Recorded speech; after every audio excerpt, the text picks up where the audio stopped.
I'm gonna RIP the city, everybody better know. March the banner of this county every time I'm coming home. When they start to play my music, Hello, this is Rob Wessels with Portland Metro Records Presents. I want to give a shout out to Kay McCollins. He's the fellow that wrote and produced the track R.I.P. the City, which is our title track that happens at the beginning and the ending of our show. And I'm sporting his t-shirt today. So team colors for Kay McCollins. If you'd like to have your t-shirt on here, if you're a band or an artist that wants to showcase your shirt on this strapping young body, send it in. So today we have Tiger Roberts in the studio, and very excited because this is a Grammy-winning producer, artist. He's been around the Portland scene for a long time, and his accreditations and kudos go far beyond the Portland city region. So very nice to have you here, Tiger. Thank you, sir. Nice to be here. Thank you. Yeah. So I was checking out some of your stuff on YouTube, and you've got stuff from all over the country. I mean, you've literally produced artists from all over the country. Yeah. You started out in Chicago. Yeah, I'm from Chicago, born and raised in Chicago. Nice, nice. And I was checking out some of the different sounds you have. I mean, it crosses all borders from soul to rock. Yeah. Yeah. What keeps you going? What keeps you what keeps you motivated? I love music, for one. It's just really kind of, for better or worse, who I am. Yeah. What I am, you know. So it's like nothing else I could do as far as that goes. My new motivation now, though, is in doing my own music. That's where my passion is. You know, I actually, I did start out as a songwriter. Well, I didn't really start out as a songwriter producer, but after a certain period of my career, I found my niche as a songwriter producer, and I was just in that seat for a while. And you know, that can kind of, I've been through a lot of stuff with that, and to be really honest with you, at a certain point, I kind of lost that, what you just described, that passion. Yeah, you know. But I was it was a catch-22 for me because it was all I knew. It was definitely what I knew to make a living, so I kind of had to do it to make a living, you know. But when I made the decision to start working on my own stuff again and just even think about being an artist is when I refound my passion for what I do. Yeah. That's awesome. So your story begins in Chicago, Yeah. and were you starting out as a I know you're a singer, songwriter. Did you go to music school? Were you self-taught? Yeah, definitely self-taught. And I wasn't a prodigy. I started out when I was in my later teens, and I just jumped in head first. I used to box. Oh, no kidding. Yeah, and that was kind of like what I did. I was a prodigy at that, and I was pretty good. And but when I made the transition and I started doing music, I jumped in head first, and I've been going that way ever since. And yeah, but that's my beginnings. Well, I could see where boxing and music would go together. I mean, there's definitely a rhythm and a music to boxing itself. You know, as tough as the sport is, you definitely have to have a rhythm. Yeah, we're definitely that. And so I imagine a lot of that probably transitioned into what you were doing as a musician. I never thought about it that way, but yeah, I suppose you're right. The one thing, though, that I definitely did get from boxing, and I was glad that I did box because it was something that I took very seriously when I did it. I got a chance to understand the discipline involved in doing anything. The tenacity. You know, right. Yep. And so I was definitely able to transfer that into music. I knew starting out that if I wanted to do anything good, if I wanted to make it, so to speak, I couldn't half-ass it. I had to be all about it and do it for real, you know. So what was your mentors that you met along the way and in the Chicago area? Who helped you along as you were coming up? Wow. You know, there's a woman, beautiful woman in Chicago, great singer. Her name is Vanessa Holmes. She's still today one of my favorite singers. She's she's an incredible woman. And she had a hit single out some years ago in Chicago. And my father, you know, what made my transition even to this is my father, who worked with me closely with boxing. He always had his hand in a few things, though. He had started managing her Oh, okay. and working with her on what she was doing with her music career.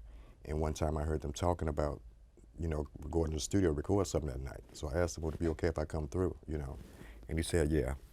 And when I got there, it was like everything that I saw excited me. Everything, just everything about everything. The musicians, the recording studio, the buttons, the faders, the lights. It's all looking like mission control to you. Yeah, but it looked like that, but it hit me a certain way though. Like Yeah. time stopped. Just you know? resonated with you. Yeah, and it was like this. I like this. I like everything that's happening up in here. And it still took me a little bit to process it, but I kind of knew that night. I kind of got the bug that night. Like I need to venture down this way. You know. That's great. So did you, in learning how to produce, did you hook up with local producers there, or did you just start acquiring gear on your own and just start experimenting in the bedroom, or how did that all come to be? Well, I basically got gear and started experimenting in the bedroom. Yep. Yeah, I really didn't hook up with a lot of local producers. But you know, when you asked me a minute ago about people that inspired me along the way, there was a guy I had met. His name is Tony Shane. He was an aspiring artist too, and he had a business sense about him at that age though. And everything he did it from that standpoint. Anyway, he started a recording studio. It was a really nice one though, at his home. And his mom and him let me kind of have carte blanche in the place. I could kind of come over and almost live there, actually, you know. I could come over and just be in the studio all the time and learn and work, and that had a lot to do with my development early on, too. That's great. Yeah. That's great. And then from Chicago, you know, eventually you felt that need to get out and go to some different places to explore some different musical territories. What were some of your favorite memories of your travels? Some of your favorite bands? I'll tell you, one of the most outrageous things is that the first time I decided to leave, I headed out to L.A. I went to go to a recording engineering school, which I did go to, and I really didn't learn anything, but I did go. And but I drove from Chicago to L.A. in a car that didn't have any brakes. Oh, man. It had a stick shift though, so I would shift down To slow down. To slow down. Yeah. And I would just stay in between. I would make sure I keep my distance in between cars. You know, I would never get up close to cars. You know, but it was ridiculous, man. I look back at it this time. It's just like, wow. It was just That was a little crazy. It was a lot crazy. You know?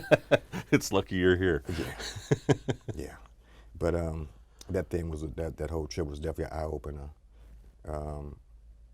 I didn't get a lot of things happening from that trip. I got out to LA, found out quick how easy it's not, you know, and got broke, ended up living in my car, that whole starving artist thing, and it was definitely something. You lived it, yeah. Yeah. And then from LA, where did you migrate to next? What was your next jump? Well, after LA and everything it did to me, I had to go back home for a while, first of all, lick my wounds. That's hard. Yeah. It's hard to humble yourself to go back home, isn't it? I had to do it. I've had to do it too. It was So what it was. I feel you. And I was back there in Chicago, and I started growing though as an engineer producer with my name locally. People really kind of recognizing that I was pretty decent at what I did. Good. And I met my first manager there in Chicago in a recording studio. He was there working with a group that he had at the time. Their name was Moke and Steph. They had a couple hits out, R&B group. And he asked me if I could get some songs together for them. One song, actually, a hit song for them. And, you know, and he could make sure that some things happened for me, you know. And like in a few days, I got 5 together for him. Wow. And that's what he said. He was impressed by that, and he started managing me, and some things started happening from there. So then I went back out to LA, ended up in Las Vegas with him to start a promotional company with him, and that kind of became my second home for a while. Nice. Yeah. Nice. And then at some point, you ended up hooking up with Gladys Knight Yes. and even ended up walking away with a Grammy out of it. Yes. That was definitely a major blessing. Yeah. So tell Well, us about that. well, like the guy who I just told you about, his name is Jimmy Newman. Mm-hmm. That was my first manager. That was Gladys Knight's son. Oh, okay. And so he actually got me a lot of work, though, in the industry before Gladys Knight. He was really, we were doing good things. I was doing a lot of good things with a lot of good people. And he passed away. Oh, I'm sorry. Yeah, me too. In 1998. And we were right at the brink of signing a major production deal with MCA Records, who was not MCA Records at the time. They merged into something else. I don't know what they are. But he passed. Gladys was working her album at that time, and she asked me if I would stay around to engineer her album. And the things with us just kind of happened from that point. When you first realized that you guys had a Grammy Gold on your hands, when did that first occur to you? Did they send you a letter? Because they weren't really emailing back then. Yeah, they sent us letters letting know we were nominated. Wow. Yeah. Wow. That's great. Yeah. What an honor. Yeah. And it's a then blessing. through all that, And I knew we would win. you At knew that it. time, I knew it. I just knew the nomination wasn't for nothing. That's great. Yeah. That's great. Maybe that was the way he was giving back to That's you. the way I thought about it. That is Yep. definitely the way I looked at it. And today I look at it that way. That's awesome. That's awesome. And then from there, you end up somehow at some point coming here to Portland, Yeah. and you've been stuck here ever since. Yeah. Yeah. Yeah. Now that there's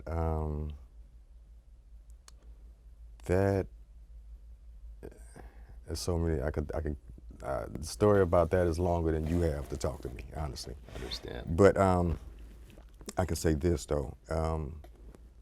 Since I've been pursuing music, I've been pursuing it with like blinders on.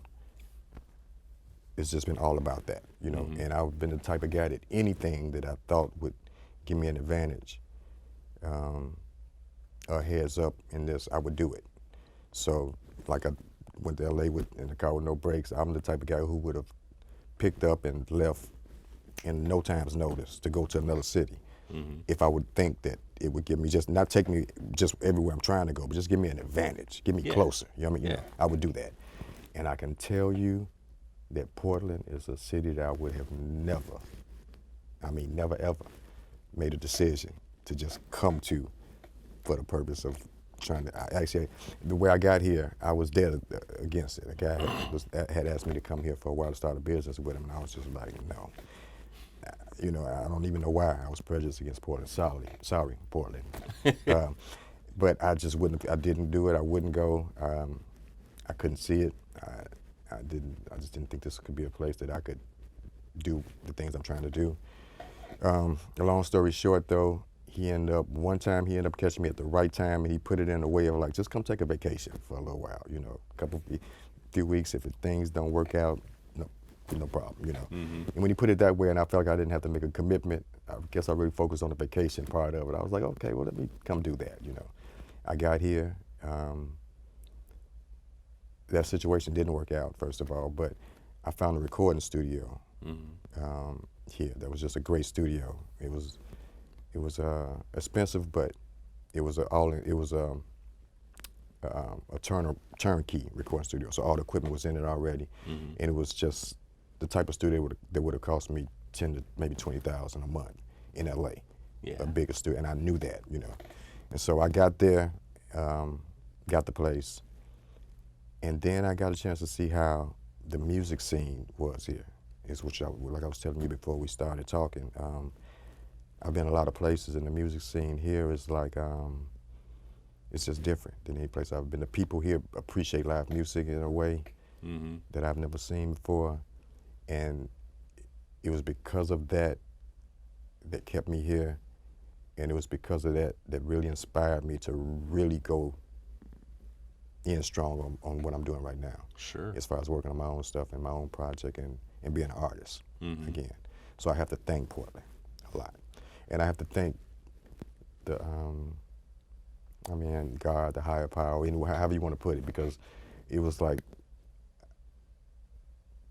I wouldn't have made that decision. Yeah. You know, it happened outside of my ability to think or plan or you know, try to make something happen the way I usually do. Yeah, it's like sometimes you just got to be put in the situation to realize you're supposed to be in the situation. Exactly. That's what happened. That's what I was trying to say. It's not always planned out. Exactly. So yeah, I totally get that. So as far as the local artists here, and you coming up with your fresh tunes, when are we going to expect to see the baby? When's the new music coming out? Well, the album is due out September 15th. Oh, nice. Yes. I have a single out right now, Fame. It's a remake of David Bowie's Fame. Yeah. And it's really doing well right now. It's in the top 25 on the Billboard charts, on the Nice. hip hop R&B overall chart, and it's number 55, I think, on the hot single sales charts in the U.S. Good So for that's you. a blessing. It's really doing good. It's picking up traction. It's got legs, and we're shooting a video within the next couple of weeks, and so yeah, that's good. That's Well, good. yeah, and picking Bowie's song to cover. I mean, Yeah, it's almost, how could you lose it? Well, you you could. can't. It's either gonna go. It's one of two ways that can go. yeah, Good thing for me right now, because a lot of songs like that, especially from an artist like that, you know, people don't want to. People, it's like better left alone. You know, yeah. sometimes. But this is working out for me pretty good, so I Nice. appreciate that. Probably came from the right place. It because did. Bowie touched everybody. Yeah. Somehow. Yeah. You know, musically, like Yeah. Prince. You know, Same. Prince and Bowie. Absolutely. Which is when you talked about, you asked me a little while ago about people that inspired me in Chicago. Mm-hmm. You know, of course he's not from Chicago, but his music is actually he inspired me to do what I do. Yeah. Prince did, I mean. Yeah. Yeah. That's great. So, in your producing side, I mean, aside from Gladys Knight, from what I've seen, it seems like you like to work with a lot of younger talent, a lot of younger up and coming talent. Well, I do. It's kind of worked out that way, though. I mean, I love what I do, and I don't discriminate. I Yeah. work with whoever, you know, wants my services. Yeah. But yeah, it's definitely worked out that way a lot. Yeah. That's awesome. Who's some of your favorites that you've worked with here locally? Here locally, Mm-hmm. Saida Wright, for one. Oh my God, she's like an extraordinary vocalist. Mm-hmm. She helped me on the first thing that I recorded here that I was proud of, a song called Strange Fruit, the one I had Oh, the yeah, music yeah. video to, yeah. Yep. She helped me with that. I plan on doing some work with her very soon for her project. Mm-hmm. And she's just an amazing artist. She's one of the people that's I would have to say is just my favorite that I've been in the studio with. Yeah. That's great. Well, I'm really glad you came out here today, Tiger. I know we've been trying to hook up for a couple months now. Yeah. Well, it's And all good. schedule finally permitted for both of us. Yeah. So looking forward to hearing the new music. Yeah. Congratulations on the Fame single hitting hard. Thank you. And wishing you much more success, and keep hanging around Portland because you're just helping the scene grow. Yeah, I'm here now, man. I'm here. I'm definitely here now, and I love it. So yeah. Awesome. Well, where can we catch you? Where can we catch you next? Do you have any Well, the shows video up on the horizon? not yet on the show. So the video's coming soon. Nice. That's what I'm focused on now. Kind of got to hurry it up since the song is doing what it's doing It's right already now. hitting. Actually, yeah, it's a little quicker than I would expect it, actually. But so I'm trying to prioritize things, and once that's done, you can definitely look for some shows coming up. And I'll definitely Nice. be letting you guys know. Nice. Well, thank you very much, Tiger. Thank you, sir, for You having have a me. great week. You We're going too. to have one of Tiger's videos on here at the end of the show, so stay tuned. And thank you all from Portland Metro Records presents Off the Record. And thank you, Tiger Roberts. Thank you again.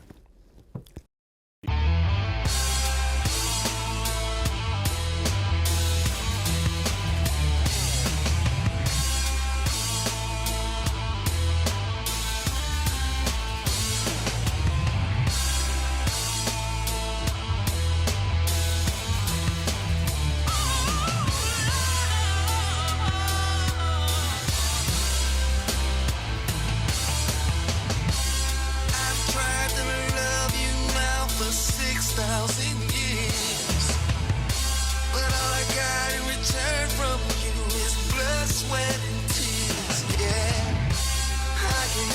my soul crying, and I hear it so clear. Scream, oh Lord, please forgive him for his sins. You know I always want you. Don't bite that apple, son. No, it's that strange fruit. Yeah. Blood on the leaves that flow straight down to the roots. Yeah. I won't always be here to come to your rescue. Oh Lord, please watch over him. Don't let him try to eat that strange fruit. I took a bite anyway, and it opened my eyes, yeah. But I can say that that's the day that I surely died, yeah. Now I'm naked and ashamed, and I'm trying to hide. Scream, oh Lord, please forgive me. Mama told me at least 6,000 times, don't bite that apple, son. No, it's that strange fruit, yeah. Blood on the leaves that flow straight down to the roots. Yeah, I won't always be here to come to your rescue. Oh Lord, please watch over him. Don't let him try to eat that strange fruit.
Pressure, doing last round, competition better catch up.